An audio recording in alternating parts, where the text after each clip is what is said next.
Welcome to episode 2 of The Couple That Lifts podcast/vlog. And as you can tell, I'm chipper because I have my coffee. Ha! On this episode, we're going to talk about 4 things. The first one is who belongs at the gym. Is it a select few, small group, or does everyone belong? What do you think? Number 2, how are we doing with our fitness goals? Sarah's goals and my goals. And then 3, we're going to do an update on Marcus's Achilles tendon surgery, how he's doing with that. And then we're going to talk about what we've been working on, experiences with doing a little bit of training with some of our guinea pig friends. So number 1, who belongs at the gym? Everyone belongs at the gym. It's not an exclusive club just for buff guys with muscles or whatever. I recently had an experience with a friend of mine who I got to train, and I had a feeling, she's a lady, I had a feeling that there were areas that she probably avoided, and that's exactly what she said. I'm like, yeah, the dumbbell, where the dumbbells are at, in front of the mirrors with all the buff dudes. She's like, yeah, always avoid that area. And so because of that, I took her straight to that area, and we worked out there. Just because I'm like, you have to get over that. You belong there. So I've noticed that, and I remember feeling this way too, we as females tend to feel a little insecure in that area at times, not everyone, but I do remember feeling that way when I first started out with working out.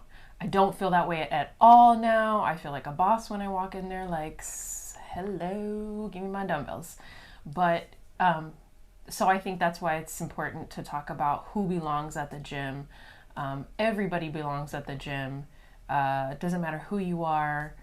You're in a wheelchair, you have disabilities. I get the most motivation and inspiration when there was a guy at the gym we go to.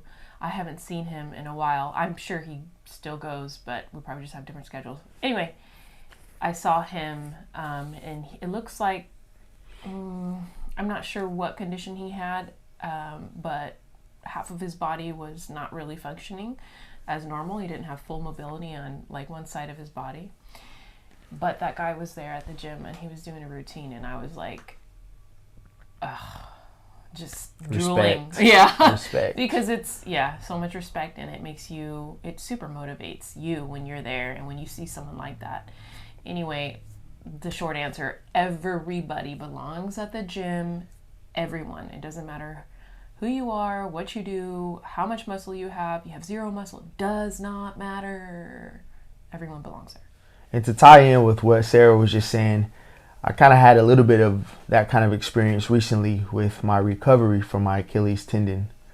So I was feeling some insecurity going into the gym with crutches. Then I got my little knee trolley that I'm rolling around.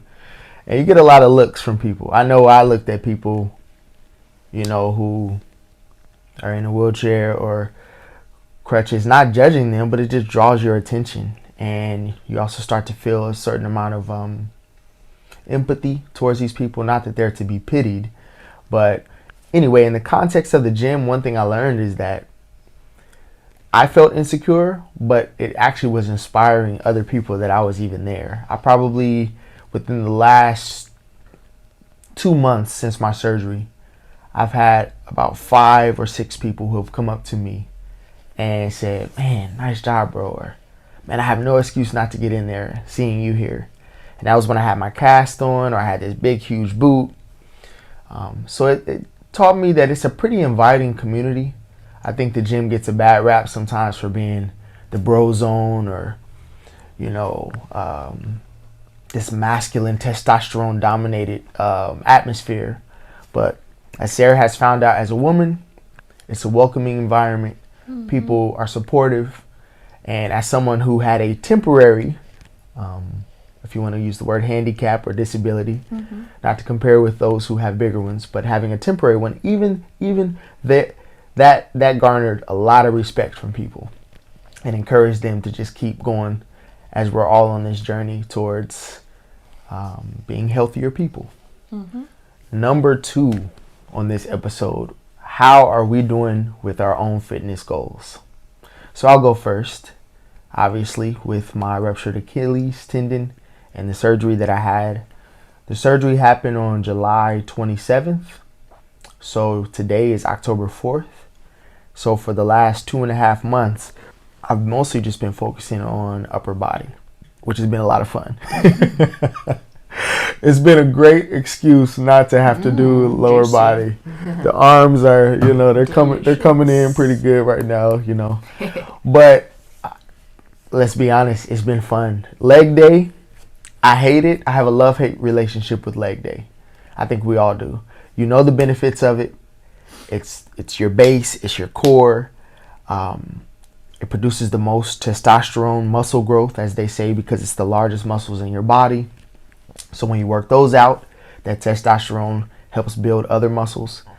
Anyway, with all that being said, it has been quite enjoyable not to have to walk around and have sore leg muscles. Getting, go ahead. I was going to ask, have you hit any new personal bests? So, yes, that's a great question. I had rotator cuff surgery way back in 2012. Anyway, my shoulders have always been a weakness of mine. But because I've been doing a lot of upper body, I can tell that they're getting stronger. I can actually start lifting more weight. My range of motion is still a little tight from former scar tissue, but definitely I can see growth there. So my splits have been arms and shoulders one day, and then chest and back the other. That covers my 4 upper body portions of my area. And so that's where I'm at with my goals. I'm going to continue to do that until I get clearance from my physical therapist that I can start doing some lower body.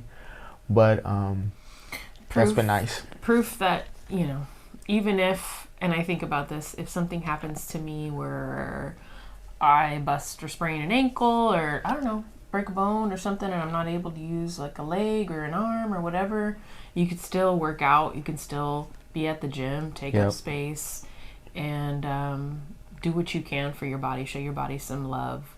It's not a reason to not go to the gym, basically. Yeah, exactly. How am I doing on my goals? Well, I'm doing pretty good. I have been able to hit a new PR of my deadlift, 215. It ain't much, but no, that's a lot. It's my personal best right now, so that's cool. Just a quick reminder, it's okay if you only go up 2 pounds or 3 or 4 or 5, it all counts. You'll be surprised what 5 extra pounds of weight can feel on your body. You're oh, so that's good. Pull-ups, because that's been a goal of mine that I've been working on as well. And I use the pull-up assist machine at the gym. I am now between, there's the weights, right? So it's 4 and 3. I think I started off way back in the day at 6, maybe 7. No, I was at 8 or 7, in the very, very beginning of my journey with it. And now I'm at 4 and 3. So I can do 10 reps at 4, and then at 3, which I'm lifting more of my body weight. Again, as the number goes smaller, then you're lifting more of your body weight. So then on a 3, I could do 5 or 6. So we're getting there. It's a slow process. It is not, that's what I've been realizing with pull-ups. It's slow, but that's okay. So I'm doing better with that. And my other goals, fitness goals, were to learn more about Olympic weightlifting moves, like the snatch and the clean and jerk. So I continue to work on that. You guys have probably seen my little snatch video on Instagram. Chipping away,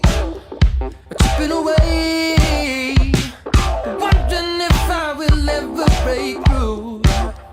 But every day, chipping away, struggling with the work I gotta do. lives in my coffee. Stuck inside the static in my head. Just working on my form, not even trying to put weight on it yet, because I just need we have to remember the barbell does weigh something. But yeah, I'm just kind of working on my form.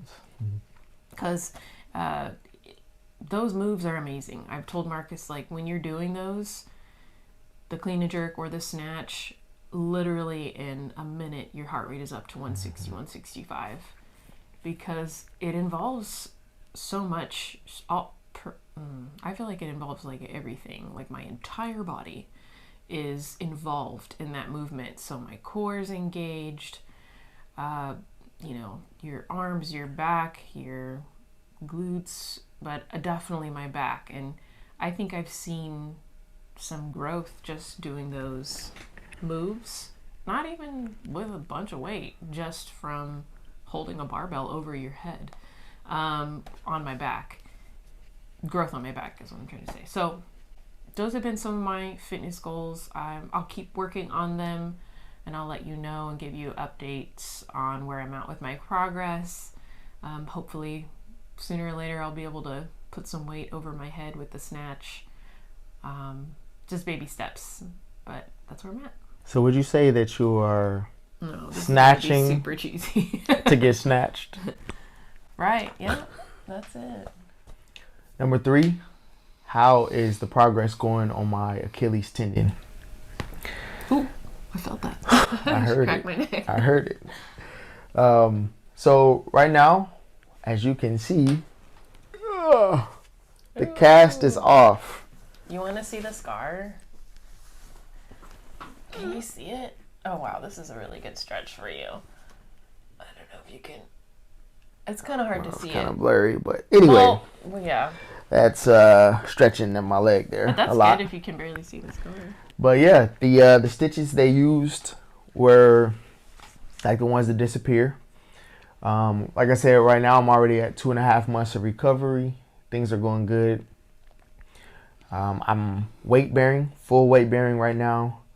Supposed to be wearing the boot for most of the day, but I have my first physical therapy appointment this coming Friday, and they will eventually let me know when I can go completely off of the boot. But as far as my recovery, it's going well. This has been a tough process. A lot of it has just been tough mentally, emotionally, just feeling like a bum, not able to do much. Like I said, insecurities about asking people for help or going around on a knee trolley or crutches. It's a constant conversation piece, which people want to show interest, but they're always bringing attention to your injury, your deficiency, your quote-unquote handicap. And so that was a little annoying, because you just kind of want to just come into a place or enter somewhere without talking about your injury. But again, people are well-intentioned. They just want to know what's going on and how you're doing. But we've had a lot of support from friends and family, with something as small as text messages to something as big as giving us money donations because I wasn't able to work during that time. Providing food. Yeah, providing food. A lot of people did that. And then Sarah picked up a lot of the workload. She was still going to work secularly, and then just even more of the workload around the house than she already does. And so that helped tremendously. Even something as small as like last night was the first night I took the trash cans out to the curb because I couldn't do that for weeks. And that was something I always did. Something small, right? But it's something that was kind of my thing to contribute around the house. But she had to do. Amongst cleaning, cooking, walking our dog Jayla. At least she does that anyway every day, but the day she doesn't want to do it or she's tired, she'll ask me. And at the very least, I'm her fallback to help with Jayla. But I couldn't even do that. So we had to ask friends occasionally to just, if she was really tired, like, hey, could you come over and help with Jayla? So